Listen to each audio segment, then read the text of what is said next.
Hola, buenas noches. Hoy empezamos un poquito más tarde, algo que parece ya casi muy habitual, pero estos días de calor toca a veces concentrarse más tarde de lo habitual porque es complicado seguir el día. Vamos primero con los titulares de hoy y el titular principal es que podríamos denominar la constatación de un fin de ciclo. Eso es lo que cada vez parece más evidente en la Moncloa, que se ha acabado.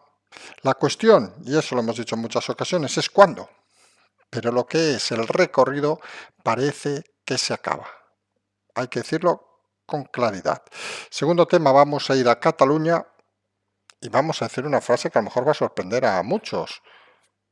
No preocupa, digámoslo así, no preocupa lo más mínimo. Se ha llegado a la conclusión de que esto le está dando recorrido el propio Sánchez dentro de ese fracaso constante, de ese fin de ciclo, y fuera de eso, la realidad es bien palpable.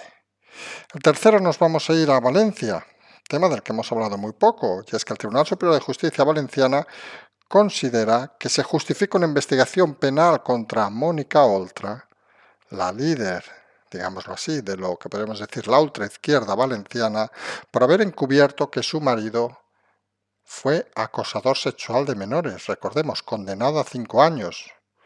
Pues el Tribunal Superior de Justicia de Valencia considera que hay que abrir una investigación que se justifica que se investigue si encubrió a su marido durante ese periodo. La izquierda llegó para cambiar las cosas, está claro que llegó para, parece, otras cosas. Finalmente traemos el tema de las vacunas, recordando una frase que a veces algunos trolls han aficionado a repetirnos, que es aquella frase de ella de finales del año pasado donde dijo, antes de acabar el primer semestre llegaremos al 70% de los vacunados. Frase literal, primer semestre.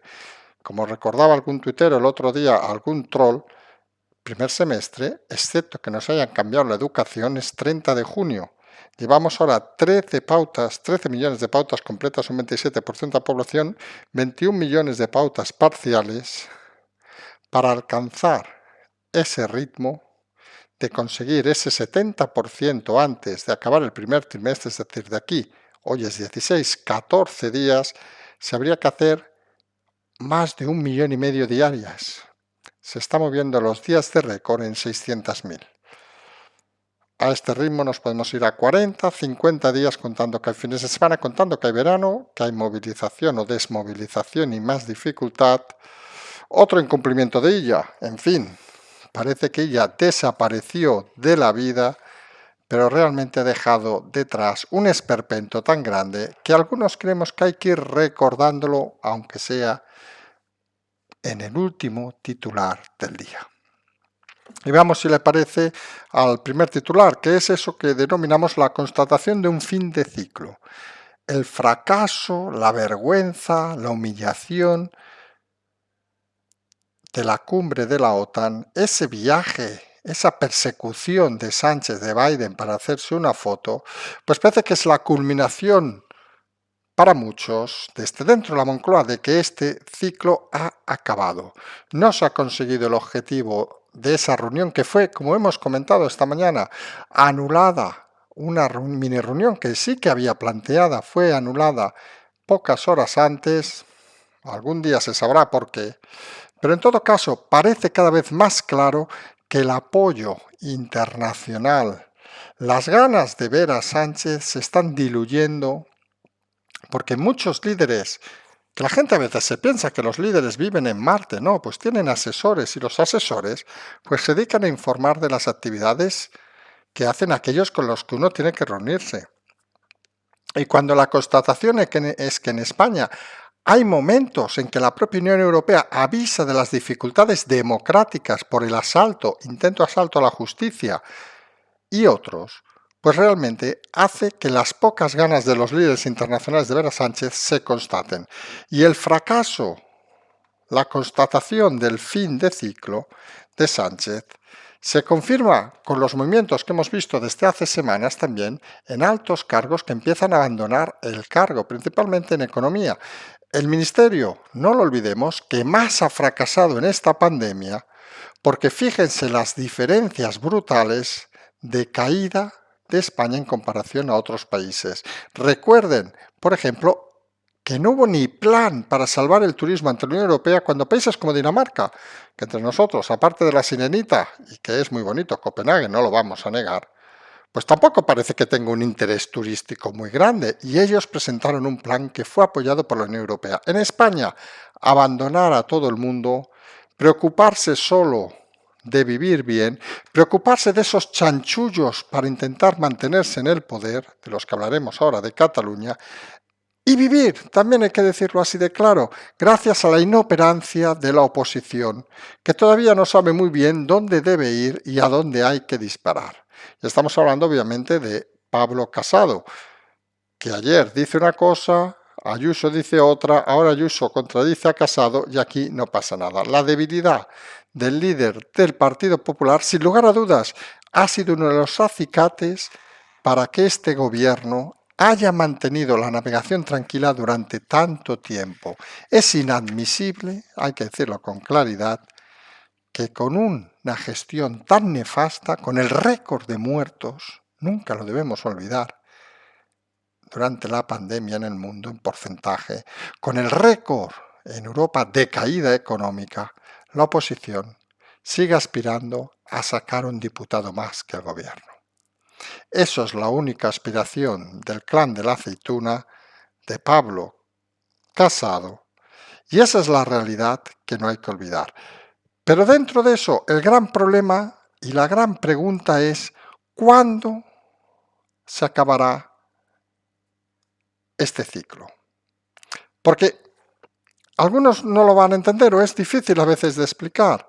Una cosa es constatar que el ciclo ha acabado, saber que no tiene recorrido. Fíjense la palabra que utilizamos, constatación. No estamos utilizando que se ha acabado, sino que se ha constatado en ciertos ambientes que se ha acabado. Y ahora hay que ver, eso es como cuando uno va muy deprisa y frena. No sabes si es un frenazo en seco, si es un frenazo que te hace rodar durante muchos metros, o es un frenazo de esos que ¡pum!, frenas y sales, si no llevas cinturón, por el vidrio a estrellarte contra cualquier árbol furtivo, vamos a decirlo así. Y esa es la realidad. La constatación del fin de ciclo es ya una realidad. Saber cuándo se va a producir es algo todavía complejo. Hay movimientos que indican que puede ser una descomposición muy grave e importante en caso de aprobación de los indultos. Hay otros que hablan de que puede empezar por una disgregación, vamos a decirlo así, de todas las fuerzas de ultraizquierda, algo que empezó ya con la salida de Pablo Iglesias, o sea, no es algo puntual, y hay algunos incluso que apuestan por una salida de algún ministro del propio gabinete desencantado con la realidad, por ejemplo, de los propios indultos. Fíjense que los indultos se convierten en un punto de referencia en esta constatación y se convierten en un punto de referencia para averiguar cuál es el momento del fin. Siempre la gente hace la misma pregunta, ¿será mañana? ¿Será pasado mañana? Es complicado decir. Nosotros que en su momento apostamos, y lo hemos dicho muchas veces, sin ninguna plenitud, digamos, de poder autocriticarnos incluso, de que lo lógico hubiera sido que hubiera acabado antes de acabar el año, y así lo dijimos durante muchos meses, pero es cierto que con una oposición pusilánime era muy complicado. Y el cambio de la oposición no ha venido precisamente por la oposición, sino ha venido por los errores del gobierno. Y es algo que hemos constatado, que los cambios no vienen por la fuerza de la oposición, sino por los errores del gobierno o por elementos externos. Primero, la crisis de Murcia, grave error, achacado ahora a Ábalos. Nosotros decimos que a Redondo, a la ambición, que se llevó por delante no solo esa mar tranquila, sino se llevó por delante a Ciudadanos. Recordemos, ¿quién habla ya de Ciudadanos? Recuerden, la última era aquella de que querían cambiar el nombre. Luego vino lo de Ceuta, agente externo, Reino Alagüita, que movilizó para hacer un push, digamos, contra España a ver hasta dónde llegaba, y que constató la debilidad exterior de otro flanco de España, en este caso en el caso de la ministra Laya.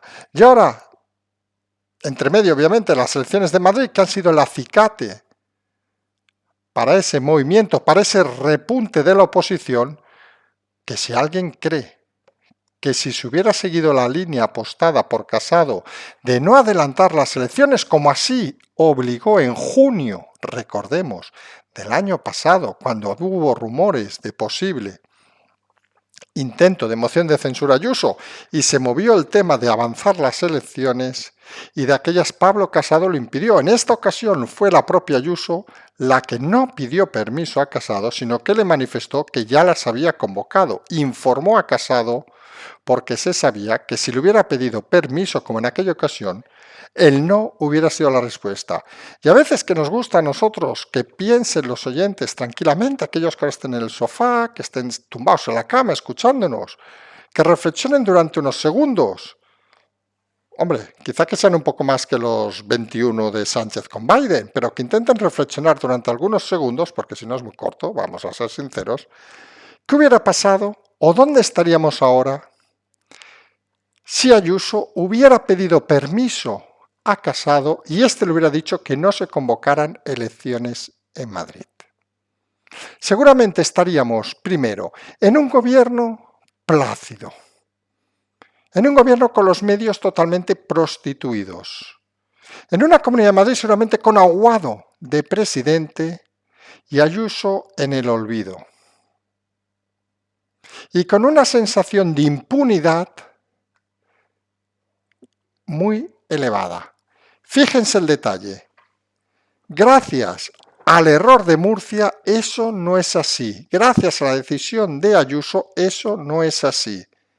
Pero echen un poco la mirada hacia atrás y en vez de pensar en principio de año, hacia febrero, marzo, cuando estas cosas explotaron, piensen si esto mismo se hubiera provocado, por ejemplo, en junio o julio del año pasado, cuando ya hubo un intento de convocar elecciones en Madrid.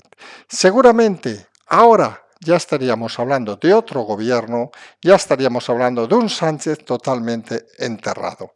Y eso es lo que nos debe hacer pensar que el gobierno se ha estado aprovechando de la debilidad de la oposición para mantenerse en el poder.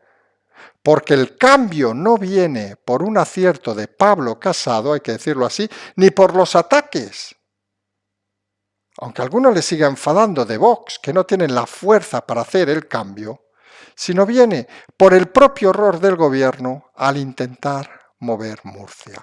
Y mueve por el gran acierto de Ayuso al revolucionar la situación convocando elecciones. Ese momento es el cambio decisivo.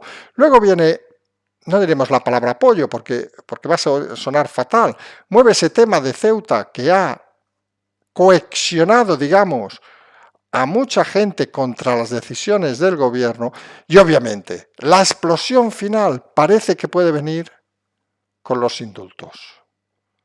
Porque ya no es aquella sensación que hemos dicho en más de una vez de que el presidente no puede salir a tomar un café, que Iván Redondo, que empieza a ser una cara conocida, creemos que debería ser más conocida, no tanto con un wanted como aquellos del oeste americano, tampoco nos pasemos, pero sí que es responsable de muchas decisiones y muchas decisiones que han estado sumidas en la mentira y que han ocasionado directo o indirectamente miles de muertos. Y eso hay que decirlo con total rotundidad.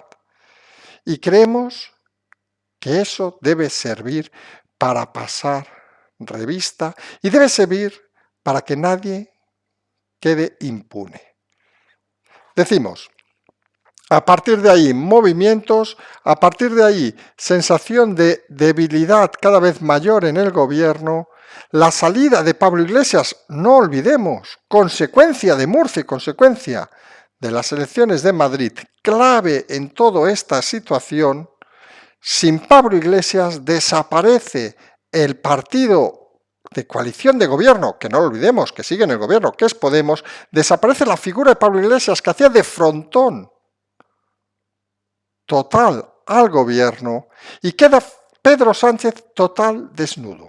Intentan montar la estrategia de Yolanda Díaz, la de los másters, como frontón, y obviamente no solo no da el nivel, se nos pone enferma a los pocos días también, le da un ataque de ansiedad, digámoslo así de claro, no es cosa nuestra, es lo que oficialmente pasó, que tiene que estar ingresada porque no aguanta la tensión, y obviamente no es la fuerza de Pablo Iglesias y confirma algo que hemos dicho en muchas ocasiones, que Podemos era el partido del matrimonio Ceausescu, teniendo en cuenta que la señora pues era un poco limitada para gestionar cualquier cosa, es decir, que era el partido de Pablo Iglesias. Y sin Pablo Iglesias ya pueden poner a Belarra, a quien sea, eso parece que sigue el camino de Ciudadanos.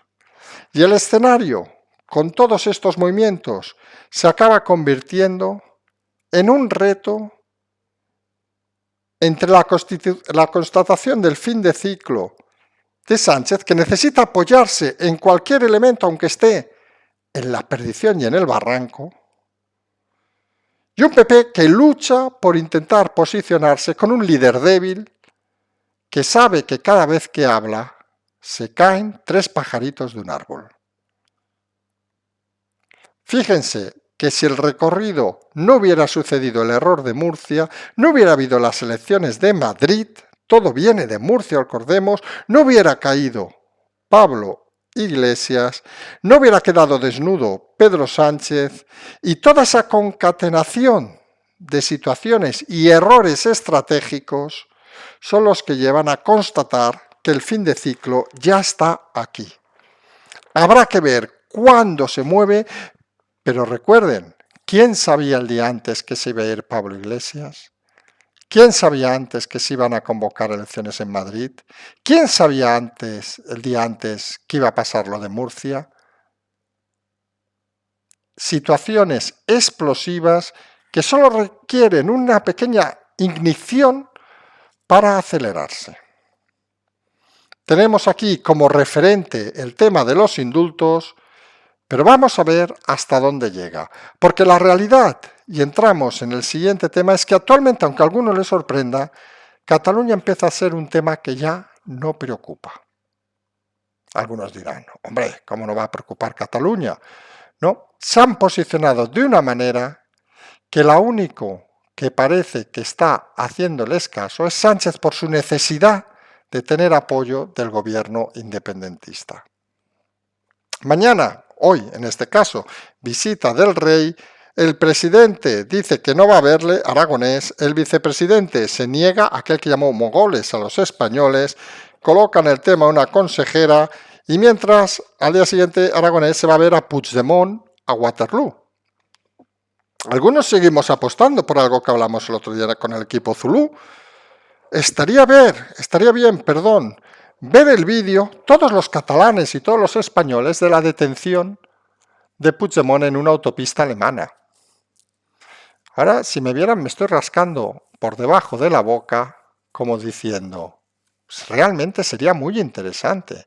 Veríamos el nivel de la catadura inmoral de Puigdemont, verían cosas que se sorprenderían, verían lo que es una persona sin vergüenza, verían lo que es un cobarde, lo que es un miserable, y serviría para darse cuenta, con alguna frase que dijo, alguna situación que pasó, de que no estamos delante de ningún héroe, estamos delante del mismo mequetrefe que nosotros ya explicamos que en el 91 se dedicó a alargar a todos sus compañeros independentistas a un agente de inteligencia, como dijimos, en un bar de Girona.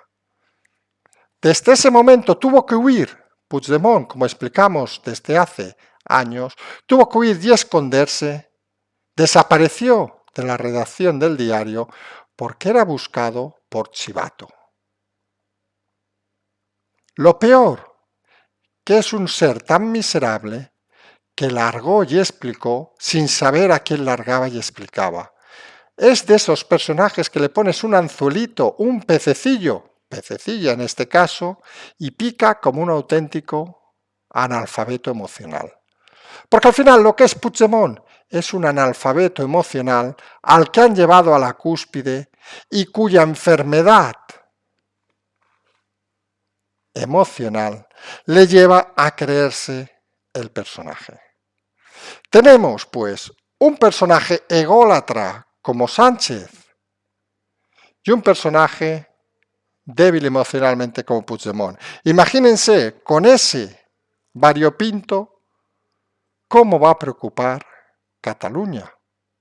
Porque todo el mundo es consciente de que en el momento que Sánchez desaparezca del escenario, Cataluña entenderá las cosas como son. Y el gran cambio que toca en Cataluña, y lo hemos comentado una infinidad de veces, es la supresión de estas familias que controlan Cataluña. Toca hacer un reset de todo, empezando por cerrar TV3, por decir algo, por eliminar, por ejemplo, y eso es fácil con una ley, cualquier director general de esos que lleva más de 30 años chupando dinero público y hacer una limpia de gente indecente que ha utilizado la administración para simplemente forrarse. Y ahí hay que ver exactamente cómo se articula, porque es un tema complicado, pero nunca olviden que cuando empezó los juicios en Cataluña, cuando hubo la primera intervención, aquella medio débil, que recuerden, algunos apostaban por cerrar TV3 y vino Iceta, el ministro actual, que no se puede tocar TV3, debía tener algún amigo allí dentro, porque si no, no se entiende. Y la realidad, que no deben olvidar, es que cuando se haga esa limpieza de elementos mafiosos de dentro de la estructura de Cataluña, hay que empezar a pensar en hacer las cosas bien, hay que hacer un reset de cero, porque lo que no puede ser es que en Cataluña no solo no se haya hecho la transición democrática, sino que todavía vivamos en épocas casi fascistas y mafiosas. Y hay que decirlo con las palabras que lo hemos dicho durante muchos años, aunque a algunos les enfade, aunque algunos no quieran hablarnos, aunque algunos nos llamen de todo por decir las cosas con estas palabras. Luego aparece el gobierno, les da un poco de humo, les da alas. Dice la ministra, vicepresidenta, que los indultos serán impecables. Yo pensaba que cualquier sentencia era impecable, porque los jueces se ponen a hacerlas impecables, la sentencia del procés, pero la sentencia de cualquier sentencia, porque si no son impecables, ¿para qué las hacen? De risa. Luego aparece que la Fiscalía pide a los abogados del Estado dejar fuera a Jordi Pujol del tema del dinero que se ha robado. Fíjense el detalle, que vamos a hablar luego. Alguien que propicia, digamos, que sus hijos, en este caso los que uno piden 25 años de cárcel, no estamos hablando de 1 o 2, sino 25 años de cárcel. A una de esas familias, que no olvidemos, la familia Pujol, algo que muchos quizá desconocen, era director de un banco en los años 60, el Jordi Pujol, de un banco en la época de Franco. Imagínense qué poco franquista debía ser para llegar a ser director de un banco en los años 60. Nos acordamos de gente socialista como Cebrián, que había sido director de informativos de televisión española con Franco. Imagínense la reconversión. Si se hizo la industrial en los años 80 en España, en la política se hizo en los años 60 y pico, 70 y poco. Y todos aquellos franquistas que habían subido gracias a levantar la mano, la empezaron a levantar, pero cerraron el puño, unos para coger el dinero, como en Cataluña, otros para coger los medios y prostituirlos, como en Madrid. Y aquello que era en un momento una mano al aire, abierta de palma, haciendo saludos plenamente fascistas, acabó convirtiéndose en algo así como la izquierda europea, ese comunismo europeo, que fue cerrando el puño para guiarse como si fueran la nueva sociedad. Y algunos creemos que realmente lo que pasó es que los mismos que estaban con Franco siguieron sin Franco y han seguido en muchos casos hasta ahora. Y no se ha dado eso que creemos tan importante en una democracia, que es la igualdad de oportunidades para todos en sociedad. Porque cuando en una sociedad no hay igualdad de oportunidades, y en Cataluña no la hay que decirlo con claridad, y en muchas partes de España no la hay, realmente algo se pierde. Todo ello no debe hacernos olvidar una cosa fundamental. Mañana, por hoy, no irá el presidente de la Generalitat a recibir al rey. Quizá debería saberse el estatuto, debería saberse la Constitución, debería saber Aragonés, otro hijo de franquistas, qué es ser presidente de la Generalitat, a quién representa. La Generalitat, lo mismo que debía hacer Ayuso, de saber qué tiene que hacer el rey, vamos a decirlo también claro, para que nadie tenga dudas. Y lo cierto, tampoco el vicepresidente enviarán una consellera, y lo cierto que mañana pretenden volver a hacer eso tan casi típico de los últimos años catalán, de quemar retratos del rey en las plazas de Cataluña. Pues bueno, decimos que los quemen. Quemar el retrato del rey, si consideran que con eso van a ser independientes, si con eso se van a alegrar el día. Hombre, hay algunos que preferimos hacer otras cosas, creemos, más instructivas y más inteligentes que dedicarnos a quemar fotitos. Pero el independentismo necesita de símbolos, necesita de creerse a alguien, y lo hacen cada vez más, y nunca lo olviden, porque se sabe que están empezando a perder la calle.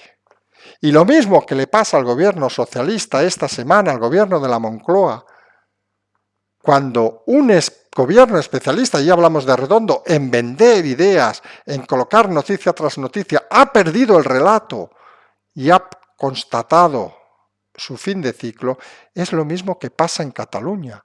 Se ha perdido el relato, se ha perdido la realidad, se ha separado de la calle, y cuando un gobierno, y lo hemos dicho en muchas ocasiones, no puede ir a tomar un café a la calle, perdón, es que algo se está haciendo rematadamente mal. Y uno ve imágenes de otras comunidades donde los presidentes pueden pasear con tranquilidad y ve la realidad de la Moncloa y de la Generalitat, donde hasta hace unos días se pegaban los independentistas unos con otros. Pues señores, denle palos, que se golpeen unos con otros y que nos dejen de una puñetera vez en paz. Porque la realidad es que la Cataluña que cogieron era la líder de España. La Cataluña que van a dejar es la cola de España. Y habrá que trabajar para volver a convertir este territorio en algo digno. Y lo primero será quitar la basura que ahora mismo no sabe ni por qué está cobrando. Y si Aragonés, Pere Aragonés, presidente de la Generalitat, desconoce cuál es su función y tiene que ir a someterse, a arrodillarse, a que se le abran de piernas y le tiren algo blanco en la boca para ser más presidente de la Generalitat, con Puigdemont, un iluminado mental, un chivato en los años 90, un cobarde en la autopista alemana. Si eso es la Generalitat, apaga y vámonos. Algunos lo tenemos muy claro y algunos no vamos a cejar en seguir explicándolo. Cosas que, por cierto, hay otros que explican por nosotros, porque tenemos la Mónica Oltra, esta líder también de esa camada, digamos, de ultraizquierda, donde están ella, el Pablo, la Dita y toda esta colla de señoritos que no habían pegado golpe en su vida. Bueno, Ada Colau sí, recordemos, fue actriz de serie barata en Telecinco, o 4, ya no nos acordamos, pero no habían hecho nada en su vida. Pues resulta que ahora el Tribunal Superior de Justicia de Valencia considera que, recordemos, su exmarido fue condenado por violación y abusos sexuales a menores. Ahí se deja. Ya no hablamos de lo de Baleares, aquello que nadie quiere investigar, sino en Valencia, con una condena en firme a 5 años de cárcel, pues su exmujer, en aquel momento mujer, pues considera el Tribunal Superior de Justicia de Valencia que se justifica que se investigue penalmente por si encubrió al marido en esa época. Hombre, yo que llevo muchos años sin estar casado, pero creo que se hace muy complicado, vamos a decirlo así de claro, que tú convivas con una persona que abuse sexualmente de menores durante un periodo largo y que tú no te enteres.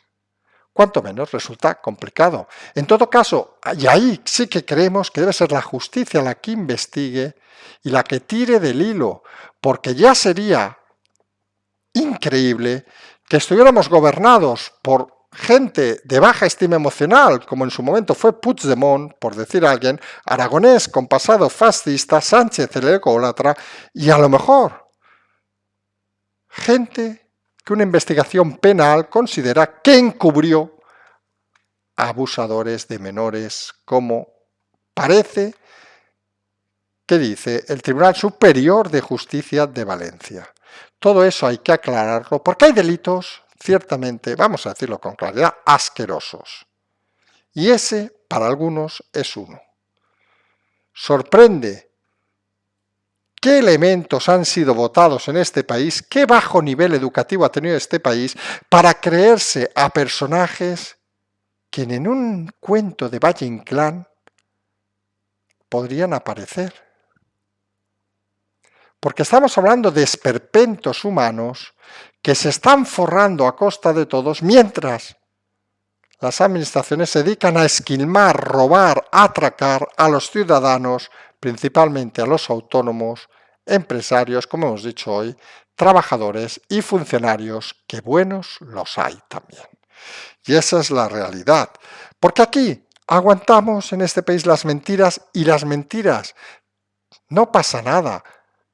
Recordamos porque nos lo recuerdan cada 2 o 3 veces, cada día prácticamente.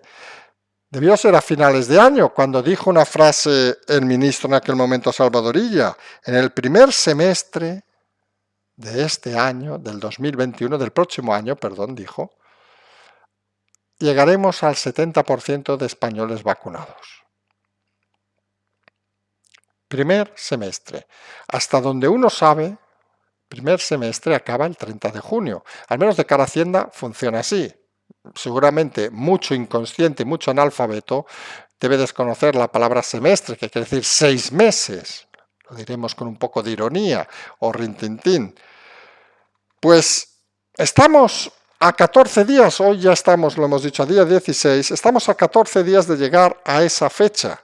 Llevamos 13 millones con pauta completa en España, un 27,4%, y 21.700.000 con una sola pauta. Para llegar a esos 70%, en este caso es un 45%, deberíamos llegar prácticamente a 33 millones de personas. Con lo cual, esos 21.700.000 personas, por cierto, entre las que estoy incluida yo, deberíamos ser vacunados antes de 14 días. Y eso nos da una cifra de más de 1,5 millones de vacunas al día, cuando el récord diario está un poco más de 600.000 en un día laborable.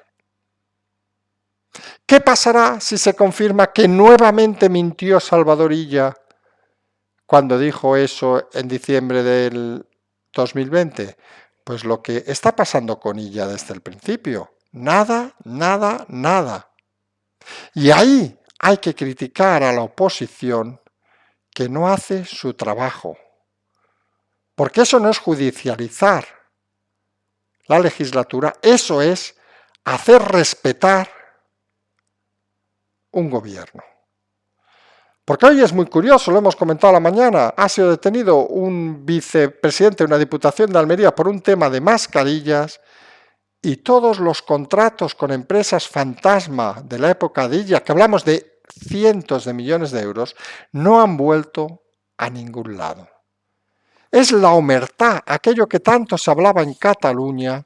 Ese modelo que, volvemos a insistir, es el modelo que algunos quieren replicar en España, de vivir de la mentira durante 30 o 40 años. Hay una gran diferencia, y es que cuando en Cataluña vivían de la omertá, vivíamos en omertá, en silencio mafioso, era por la complacencia de España que necesitaba a esas familias catalanas para seguir robando en todo el país, pactando cualquier cosa y callando las maldades, porque en el fondo decían, ¿qué leches nos importa Cataluña? Roban los suyos, que roben entre ellos. La gran diferencia, que ese modelo exportado de Cataluña a España, en España tiene un referente superior, que es la Unión Europea. Y la Unión Europea, nunca lo olvidemos, no tiene por qué quedar bien con España. No tiene que pactar ningún gobierno con España. Y ese pequeño matiz es el grave error de Redondo, que se ha pensado que podía hacer los mismos chanchullos que hizo en España con el resto del mundo. Y ya ven, según parece, según él mismo filtró, habló el viernes con el jefe de gabinete de Biden, desconocemos en qué idioma hablaron, suponemos que hablará español el jefe de gabinete de Biden, cada uno que entienda lo que quiera entender, pero está claro, que puñetero caso le hizo, ninguno. Porque está claro que habló Redondo con ese jefe de gabinete, si consiguió hablar, porque a lo mejor se intercambiaron 3 emails, porque esta gente, imagínense, si convierte en 20 segundos de pasillo en una cumbre internacional, imagínense una conversación entre jefes de gabinete, a lo mejor fueron 2 emails cruzados, y encima seguramente se fueron a la carpeta de spam. Pero bueno, eso ya es el sector humor de este programa. En todo caso, fíjense la fuerza que tiene Redondo cuando le quitan los chanchullos y los conocimientos que tiene para chanchullar ante la miserable clase en la que se mueve, que una simple llamada o un simple movimiento de otra persona fue suficiente para descolocar a Biden. Y a veces esas cosas menores, esas cosas que algunos no ven, esos, no diremos la palabra secretos de alcoba porque alguno va a pensar mal, esas cosas que suceden, vamos a dejarlo así, son las que cambian los ciclos y constatan, como decíamos al principio, el fin de un ciclo. La influencia de Redondo no va más allá de Madrid, no va más allá de Cataluña, y cuando quieres gestionar un país con recursos exteriores, o estás atado, o estás ligado, o estás en contacto fluido con el mundo, o mueres. El chanchullo que tuvo ciertas familias catalanas con España, hay que decirlo así claro, no es repetible al que querían tener Redondo y amigos con el resto de Europa. Han sido ninguneados, humillados, como algunos pensamos que se debió hacer con esas familias catalanas para quitarles el poder. Y ese es el camino y eso es lo que creemos que habrá que acabar haciendo. Lo que no se puede consentir en democracia es que algunos se apropien de nombres de todos, Cataluña, España, Barcelona incluso, Madrid, para vivir solo ellos y los suyos. Eso tiene su historia en un mundo cerrado, en un mundo feudal, en un mundo de castillos medievales, donde uno defiende lo suyo y se queda lo suyo. En un mundo global como en el que estamos, hay demasiadas teclas para tocar y ahí es donde se confirma que Redondo pasó del ajedrez a las damas, al parchís, y ahora es un miserable niño con pantalones cortos, zapatos desabrochados, que tira canicas en un riachuelo y al que desde arriba de la montaña muchos lo miran y se ríen. Y lo peor en política es hacer el ridículo y perder el respeto de todo el mundo.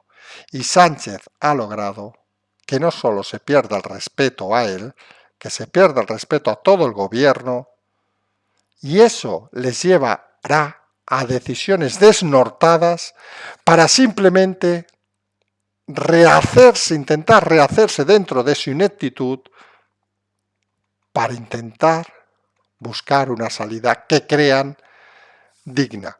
Cuando uno es ridiculizado, tiene tendencia, como va a hacer Sánchez, a buscar la consagración. Y él cree que la única consagración en la que tiene camino es lo que él dice, algo así como volver a recuperar Cataluña. Y en eso se equivoca. Cataluña nunca se ha perdido. Lo que ha habido es unos gestores nefastos, unas familias mafiosas, y lo que hay que hacer es acabar con ellas, en democracia, en votos y en continuidad. Nos vamos a emplazar a mañana por la mañana en el segundo café. Tienen como siempre el Patreon, el canal, la transferencia. Día agotador, día de mucho calor, hasta nos cuesta a veces respirar a estas horas. Para hacerse una idea, estamos casi a 26, 27 grados. Nos emplazamos a mañana y como siempre decimos, seguimos.